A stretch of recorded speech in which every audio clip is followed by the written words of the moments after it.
people scared of height. Some people scared of driving fast.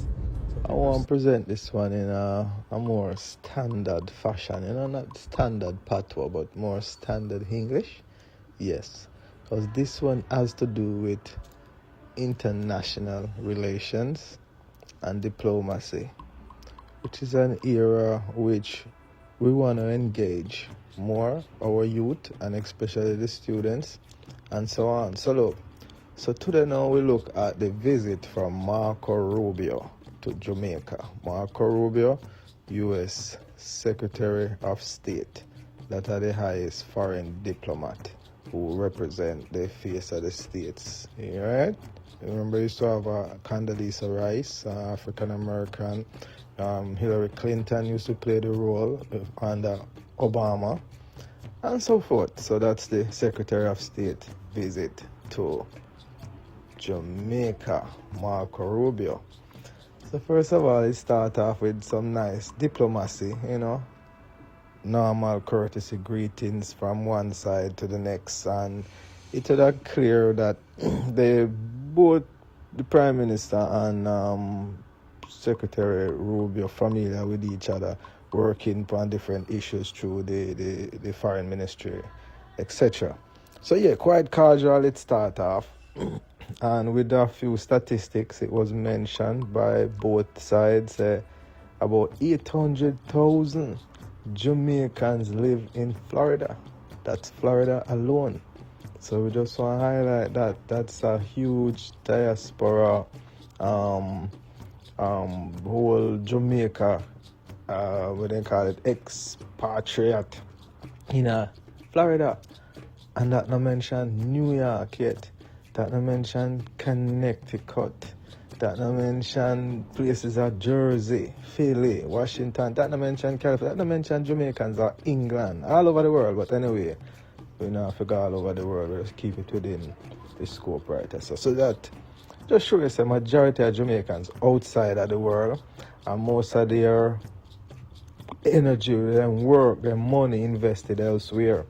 So one of the first thing me would have asked in this situation is what is being done to organize these people, these diaspora people who live outside of Jamaica, who have a lot of skill set and resources that can be brought back to Jamaica and help in terms of the development of Jamaica, instead of just depend on foreign aid, which is going to be discussed in the whole presentation as well. Right, and chart that kind of course. Maybe that wouldn't be something where Prime Minister Andrew Holness would want to discuss there, but I mean, even on a separate track, or we would like to see this discussion. So a few of the things that was talked about was manufacturing.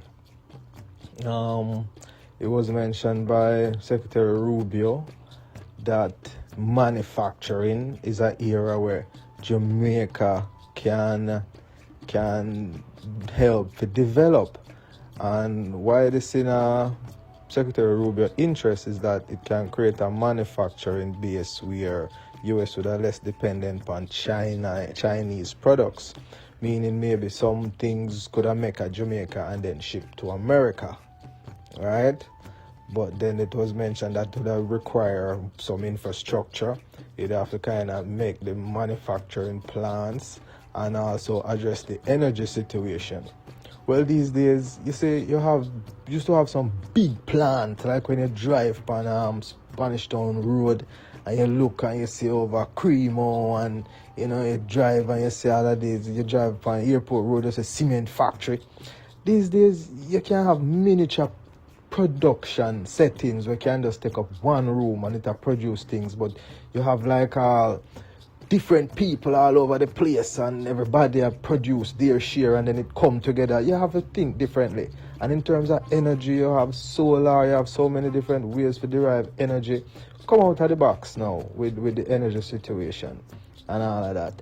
So anyway, they discuss manufacturing, and which is a true potential where Jamaica can grow in terms of its bilateral arrangement with the US. Andrew Holness mentioned that we do $3 billion worth of bilateral trade with the US. I mean, that's not a lot of money, you know. That will not raise the ear of Secretary Rubio. $3 billion? Come on, it's a lot for Jamaica, but in the larger scope with America, it's just not a lot of money. And I said $3 billion in a bilateral trade does not mean Jamaica export and make $3 billion in a profit. It means bilateral trade. It means on both sides. So the US maybe potentially on the larger end, meaning obviously Jamaica import more from the US than the US import from Jamaica. So meaning Jamaica in a deficit again. Even though you have $3 billion being exchanged, it is generally uneven in the interest of the US in terms of that bilateral trade. So that is one area where we have to adjust the bilateral trade balance. Jamaica have to export more and import less. How you do that? You really have to go empower locally a different approach to organizing the society there. So, right? Because the dependency, which is a part of the independence, that whole tendency and thought pattern have to go shift through education and institutions within itself. Right? Thank you. So look again now. Tourism being the major thing that brings in revenue for Jamaica. It is the largest part of the GDP. Fortunately, that is, but also it is a good revenue bringing. But when you think about it, that also adds leverage to the US leverage over Jamaica, because there's a lot of the tourists have to come from the US, and the US makes the Jamaica makes its money from the tourism. So that simply now put Jamaica in a situation where, for example, if Marco Rubio and the United States news just say, hey, Jamaica is a bad place to visit, boom, right away, that damaged the whole economy. And if they keep that up for 3 months, it can ruin the whole budget for the whole year. So that's leverage right there where the US has over Jamaica, because just of the fact that tourism seems to be the major earner, right? And the US continues to be the major market for the tourism, right? But one thing about tourism, the tourism at Jamaica has changed from the people who just come and stay on the beaches and, people who work in their office. A lot of the tourism now is coming from Jamaicans who live abroad, right? And African Americans who are fascinated with the Jamaican culture, more grassroots experience seeking people. So we just want to mention that again, say even tourism within itself can shift, you understand me, from the dependency, from the typical who we consider to be tourists who come and spend their money in the hotel settings, and then the money gets trapped in the hotel settings, and it really come out really benefit Jamaican people. It remains a transaction there between the hotels and the Jamaican government. You see that? So you expand the tourism now. In order to do that, you have to address the safety and security issue.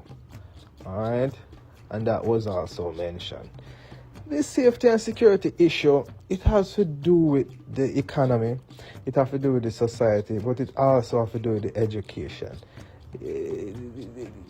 It's a matter of a culturally aware society. People who understand, say, a person is not your enemy because they live across the street in a different garrison, but people who understand what caused the garrison situation, right?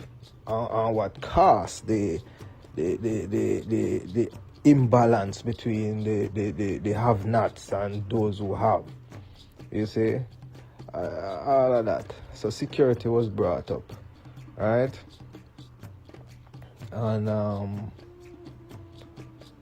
So, but track back a little bit to let me be clear. So, what Jamaica is seeking, it's clear. The Prime Minister Andrew Holness mentioned this, that key thing and his agenda, what he is seeking. So you can see the exchange as a negotiations, even though one party outweigh the other, there is still some dialogue. So, what Jamaica is seeking is for America update its travel advisory guidelines. Meaning, if them right now as it is, when you type up the internet, places to travel, Jamaica come way up in terms of crime and in terms of safety and security. But what happened is, we all know, so the crime in Jamaica, it's crime upon crime against Jamaican versus Jamaican. You know, the tourists half of the limit. Very rarely there's an incident where really a person target tourists. That just doesn't happen. For sure, you say there is some understanding within even the grassroots element where sometimes, you know what I mean, have a resort to certain things, you know, basic survival. And this is what we really want to create the opportunity so that can address. But so if we shift the guidelines now, if we say Jamaica ranked as one of the most dangerous country, or Jamaica is a safe country to visit. If America say that, boom, it can shoot right up the tourism rate. Marco Rubio reluctant to do that because him state that from the American position, what they are taking into consideration is the safety of Americans. And they are watching the TV and looking at the stats and say, well, 2,000-3,000 crime a year, you know, they have the highest crime rate per capita, even worse than in the US in some states, you know. So from that perspective, but where Prime Minister Andrew has probably asked to change the metric in terms of how they look at safety and travel for Americans. But then now, Prime Minister Rubio indicate that the metric is the same, not just for Jamaica, it is all over the world. So it just means, from to them see, if you have a whole lot of people are dead over there, it not a safe for we neither. Them not distinguish, all right, you just, okay, let me go back to standard English, the DeBenki drift, yeah man, the DeBenki fluent, you know, patois. So, but guess what now? Patois is my first language, so guess what now? So yeah, so they are not going to distinguish that it is we who are killing off our one another that drive up the crime rate, and it seems like this is the distinction that the Jamaican Prime Minister is seeking. So yeah, they also mention about scamming, and yeah, regarding the scamming, it's never a good thing. Where, you know, old people get targeted the most, you know, but these days the man them where deal with the scamming. Them even Jamaicans abroad them call to and start to twang, you know, and sometimes it works. The scamming get more deadly. Let me tell you something with the scamming. There's the biggest scam in America is against old people, and you have the insurance company them who do it, you know, and you have people who do it. The other day I see them have the scam now where they call people and tell them, say, hey, your loved one was met in an accident, and them know where your loved one name. So it's like them do research and call the people them ahead of time, and that get more sophisticated now because the people them just draw out them credit card right away. So the level of sophistication of the scamming now, it passed the yardman them and the scamming thing right now. Jamaicans are being targeted in America by insurance companies, pharmaceutical companies, and that is the type of scamming that I would have brought to the table if I was in a meeting with Secretary Rubio. But obviously you can see that is not the Jamaican position in these type of settings. You know, even coming under criticism from regional leaders like Barbados Prime Minister Mia Mottley, who is more outspoken.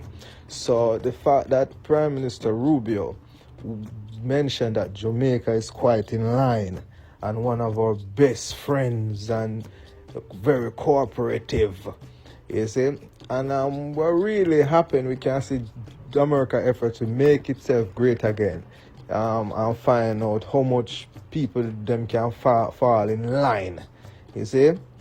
I noticed Prime Minister Andrew is kind of pat Prime Minister Rubio upon his shoulder. But look, psychologically, this is the other way around. This is a pat from the US all over the world to draw people in line, sometimes quite embarrassingly. This one wasn't so embarrassing, obviously, for Prime Minister Andrew Holness, but people who can see through the lines and understand the role of diplomacy, it is still a capitulation to make America great again at the expense of who they can bully around, to be more clear there. So yeah, so the issue scamming gangs, Haiti, that came up. Obviously the Haiti situation now, it can't stay the same.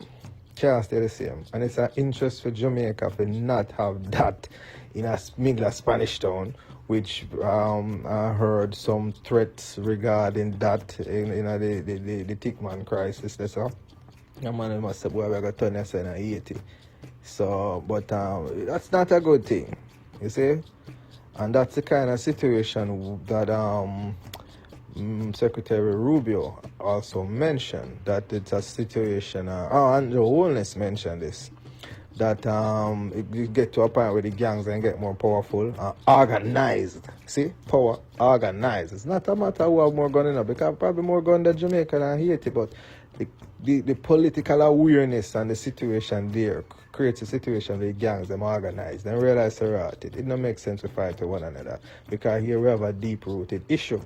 And to really deal with the Haiti issue, you have to deal with it from a historical perspective. You know, as we say, Sankofa, go back to the root of it and come forward again.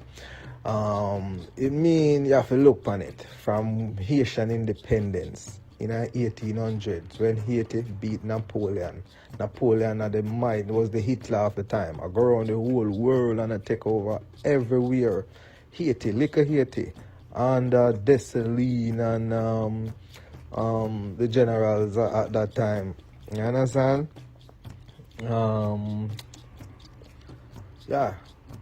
They take over Haiti. And when they seek independence, like, you know, at the time of 1800, the world was never ready for that, because at the time of the height of slavery, not even British never abolished slavery yet. Name almost escaped me.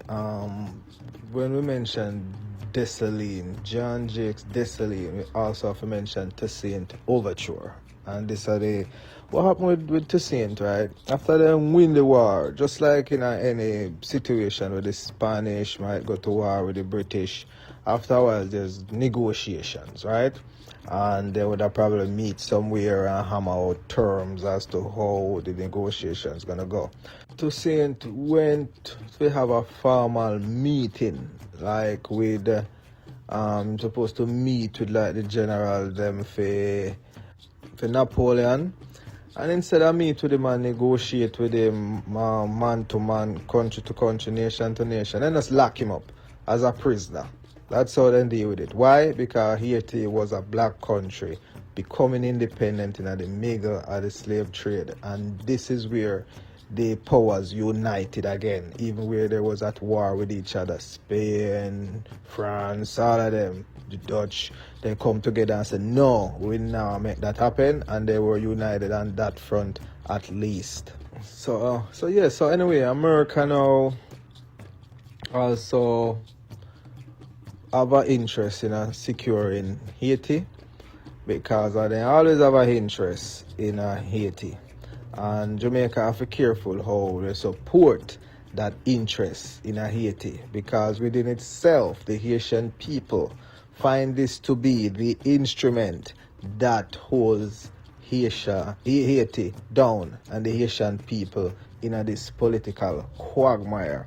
So Jamaican sending soldiers will not fix it. It is a political situation that has to do with Haiti's true independence, or is it going to be their political independence? What Jamaica has to do is find a path forward to move from pure political independence to true independence.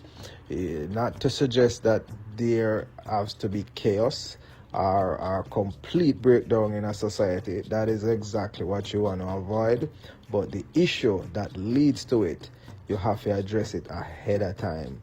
and Mr. Rubio can help you fix that. That becomes in the realms of your cultural awareness and the understanding of the wider political situation. That the first thing that any elected official needs to know is that the U.S. operates in its own interests.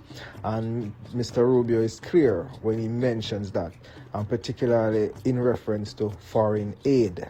It is clear that the foreign aid has to prioritize America's interests first.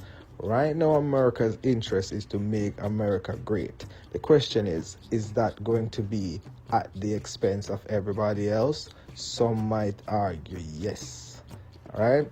And if Jamaica is going to be great, and we are great and always have been great, but where we led is in the era of cultural resistance to cultural domination. Meaning, even if we can't fight you economically and we can't fight you physically, we sing music about it and we remind ourselves of our identity and who we are as a people, organized based on that. When you lose that, you become just like another Caribbean country that nobody has ever heard about.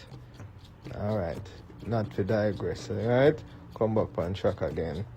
So the vision for aid, how aid work, is that it's America's soft power. You can't beat everybody all the while with a stick.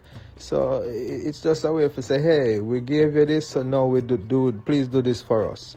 And it's a way to get a country to do what they want to do. They want them to do and keep the foreign advisors in place and keep them paid. And it's so funny how the aid works.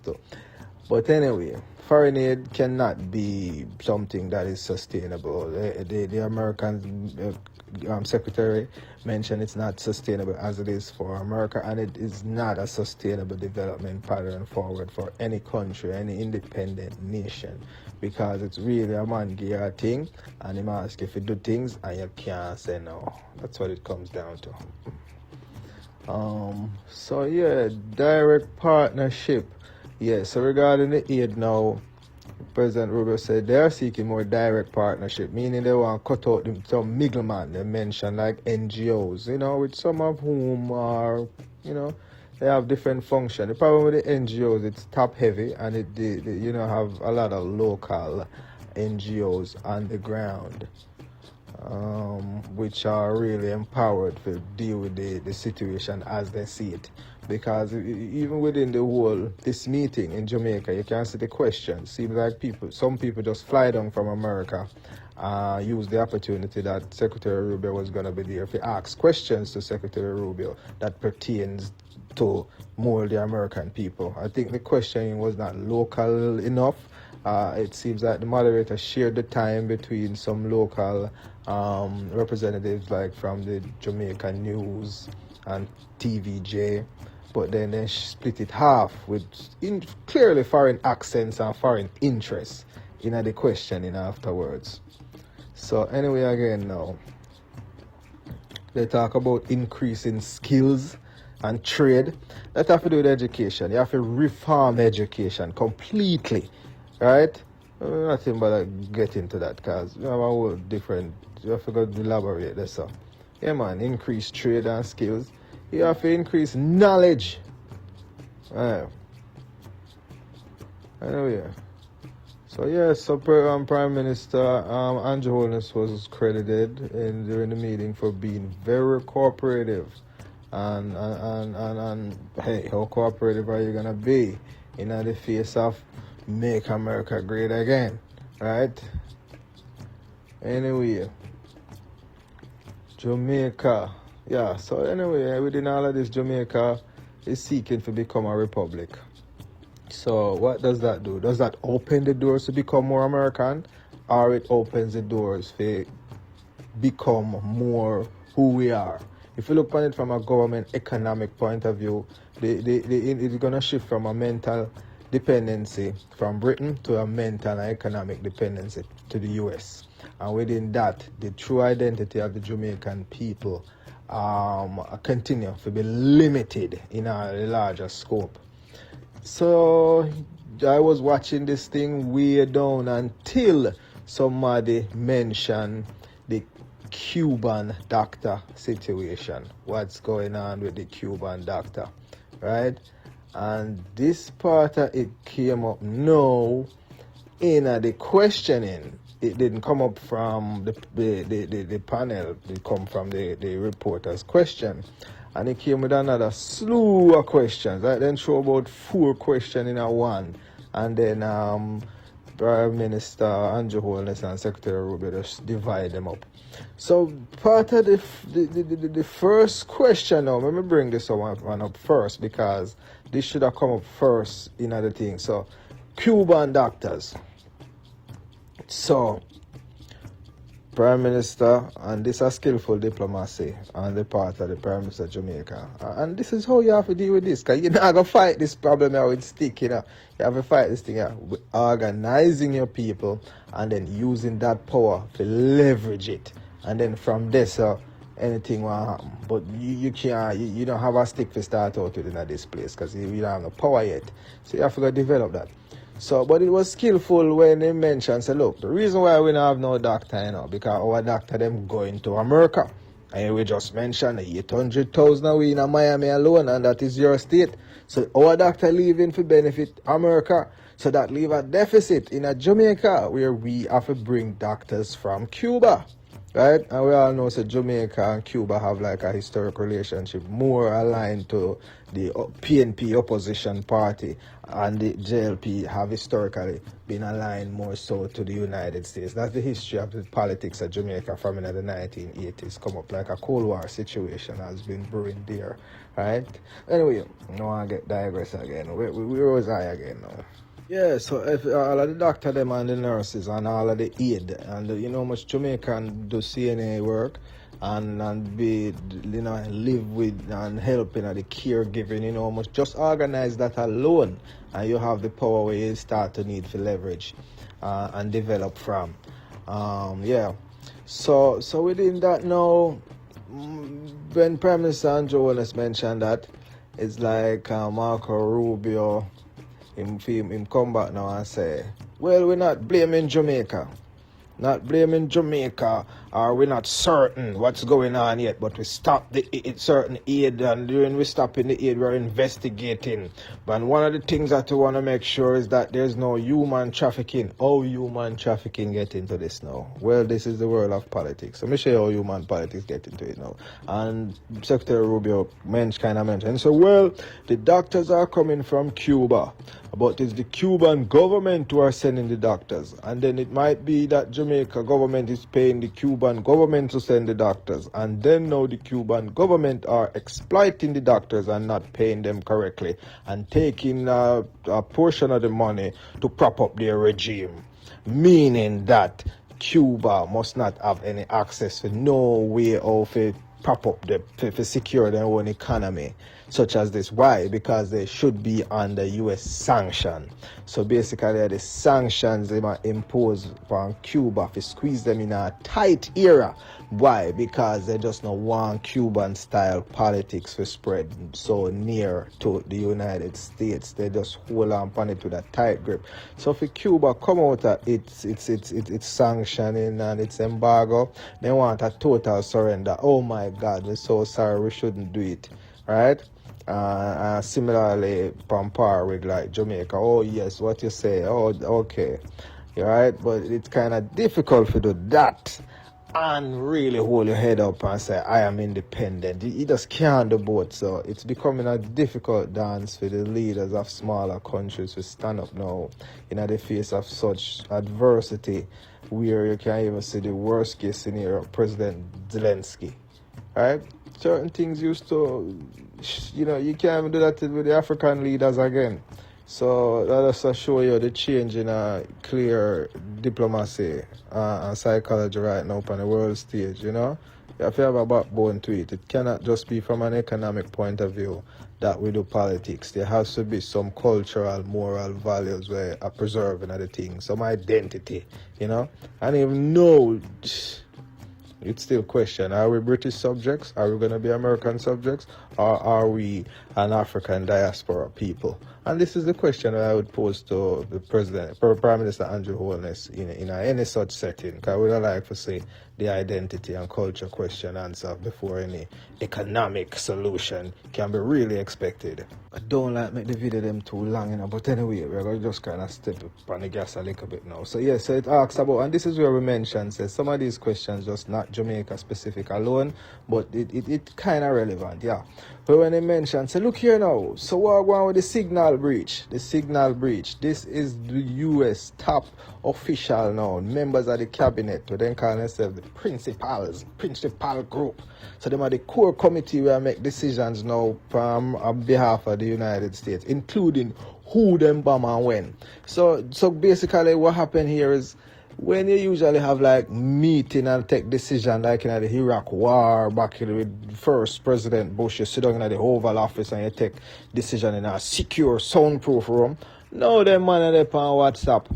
I say, yo, what you say? Boom, and next man say, no, don't boom. And next man say, yo, me tired for boom. And next man say, yo, boom. And the next man say, boom, boom. Right, and next man say, but look here, man, after the trade where goes on you talk about the Gulf that's between Yemen and like Ethiopia, right? That's all. Where the Houthi Yemenis man them control. You call that now the Gulf of Aden, right? When them pass through this, so Rubio say, look here, the man them hijack it and deal with it like a tool, like certain Chinese ship can pass, but we can't pass. So the man them say, no, that can't work in the face of the United States badness. It don't make it look good. So they must say we have to rush the Houthi them now, right? And drop some bump on them. So basically, the man them in the WhatsApp chat, not technically a WhatsApp chat, it's called Signal, but basically a WhatsApp for politicians, them, right? Yeah, it's an app I'm familiar with. So anyway, so look. So the man up on the WhatsApp and the man say, alright man, we're tired for bail out Europe, because they are the ones who have about 50% of their trade going through the straits, and we only have 3% in us. But we're gonna just do it here, man. We say boom, boom, boom. The mistake what they made was to loop a journalist in the group. For example, it appears that the mistake could have been like, a man named Donald Brown. And the Donald Brown becomes a common name. So you have two Donald Brown. And one of them, that's just hypothetical Donald Brown. So one of them, the people involved, the conference they call, press the wrong Donald Brown and bring the Donald Brown who happen to be a journalist. My friend said to me, boy, sometimes they do these things come, deliberately to create some controversy. But sometimes the man them way around the thing just now have no sense. It's simple as that.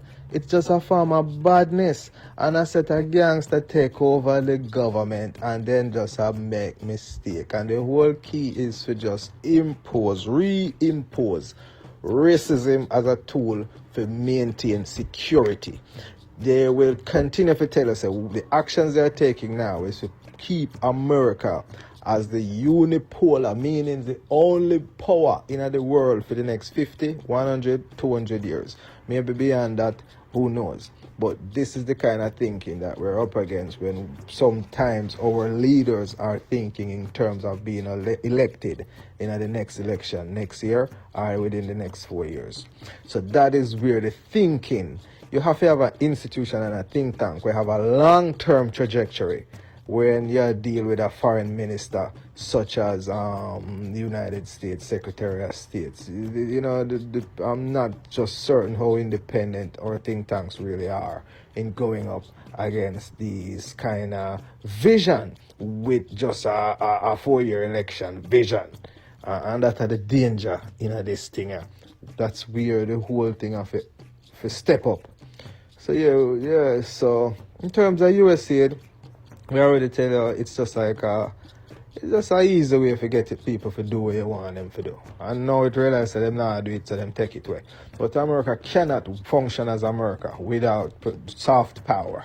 Alright, carrot and stick, you have to have a carrot, because otherwise nobody in a business video is what people can get while they line up behind America. And if they can't get it, well, them willing to stick it out in a fight. Alright, so the stick by itself not gonna work, because you can't beat everybody into submission. So during the question and answer now, it was shocking to just hear that these seems to be American journalists who just travel come to Jamaica and take the opportunity to ask questions. The questions range from whether when you cut US aid, how it's going to affect US employees in Jamaica, right? Dodge the US employees in a Jamaica. Well, look, this thing is not about US employees in Jamaica right now. Yeah, and questions came about the Haiti factor again, and it was explained without the historical background which we mentioned, right? And this is where critical thinking comes in place, and this is where the DeBenki study group really does not criticize or make definitions, but we explore alternative thinking and different angles, and particularly a multicultural approach. So we spoke about signal. Question now came up now about green card holders in the US. Obviously, Secretary Rubio, it's just, you don't understand. And basically just look on it black, white. Him say, okay, well, if you have a green card in the US, you shouldn't worry about it. But the question that the journalist is asking, look, we have our citizens in America, and sometimes we pose these questions, we have to clarify it for these guys in the suits because they don't get it from a grassroots level. And one of the things, one of the examples when we learn, you see, politics in America, in Jamaica, it's like you vote for election day. Politics for people, other people, is be organized as a group and being able to lobby effectively at the state capital. And when I've spent time at the different state capitals and engage in a certain lobbying effort, we realize that the people who engage and talk to the politicians and make law and I tell them what to do are just one set of people in the suits. The grassroots people seldomly have a lobby. But this is a question now from a grassroots perspective coming from a journalist, I believe, from TVJ. And it was a good question. Obviously, these questions would have been pre-selected by the organizers of the event, but them still have to have critical thought in the process. So the green card holder now, the question is, you have people in America who've been in America and they might have 2 arrests or they might have a little charge, and these people come out now 10, 20 years down the line.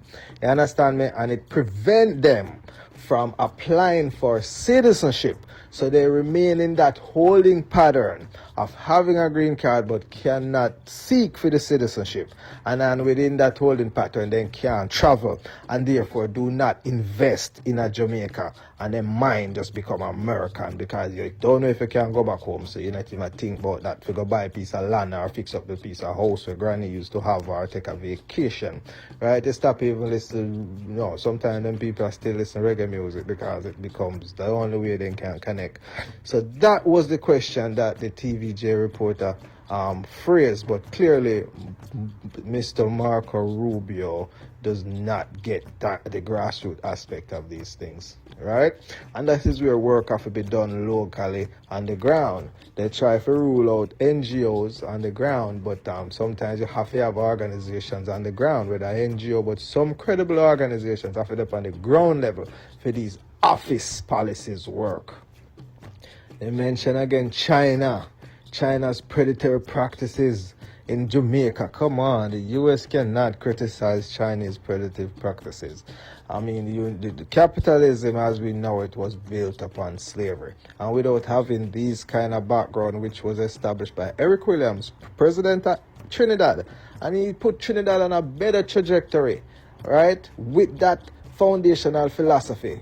Trinidad is already a republic. Jamaica is just backtracking to be a republic, meaning you get rid of the governor general, but they will still remain within the Commonwealth system, right? But it gives countries like America more leverage, because if you never have independence, it means America have to talk to England every time they want to do business with Jamaica. So that was one of the first things that was broken up after World War II when America leveled the bomb and Japan say, yo, we are the boss now. England, France, and all Africa let go on the territories in Africa. We are the world power. And if you don't free it up, all we simply do, we just press the button and we just level you like how we do Hiroshima, Nagasaki in Japan. That's what on a rather? No. So they came to an agreement that America will fulfill the big brother role, including providing aid for the development of not just Africa and Jamaica, but even Europe, even the East, even Japan.